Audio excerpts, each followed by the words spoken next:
Hello guys, അപ്പം നമ്മൾ Sunday ആയിട്ട് നമ്മളിന്ന് രാവിലെ തന്നെ പത്തിരിയും ചിക്കൻ കറിയാണ് കേട്ടോ.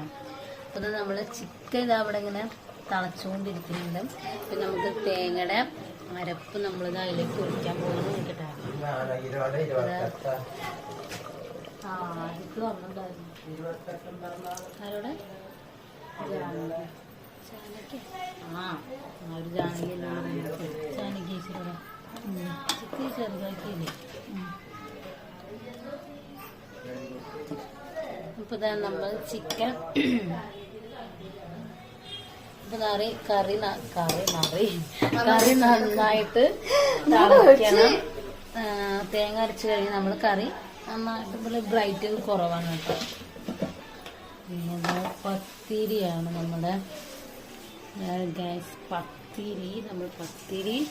നമ്മൾ വീട്ടിൽ ഉണ്ടാക്കിയ പത്തിരിയാണ്. അപ്പൊ നമുക്ക് ചിലവർക്ക് വീട്ടിലുണ്ടാക്കിയ പത്തിരിയാണോ ഇഷ്ടം അതോ നമ്മൾ കടയിൽ നിന്ന് മേടിക്കുന്ന പത്തിരിയാണോ ഇഷ്ടം നോക്കില്ല. അതൊന്ന് കമന്റ് ചെയ്യാനായിട്ട്. എനിക്ക് എന്തായാലും ഇതാ വീട്ടിലുണ്ടാക്കിയ പത്തിരി ഇഷ്ടം. കാരണം മറ്റേ പത്തിരി ഒരു ഷീറ്റ് പോലെയാണ് എനിക്ക് തോന്നാറ്. നിങ്ങളൊക്കെ അഭിപ്രായം എന്താണെന്ന് നിങ്ങൾ കമന്റ് ചെയ്യാനായിട്ട്. അപ്പൊ നമ്മൾ പാറുകുട്ടി എണീറ്റ് വന്നിട്ടുള്ളൂ. പക്ഷെ പാറുകുട്ടി കുളിച്ചിട്ടില്ല. അതാണ് നമ്മൾ പാറു പല്ല് തേച്ചിട്ടില്ല, കുളിച്ചിട്ടില്ല. ഇരുട്ടത്താണ് പാറുട്ടി നിൽക്കുന്നത്.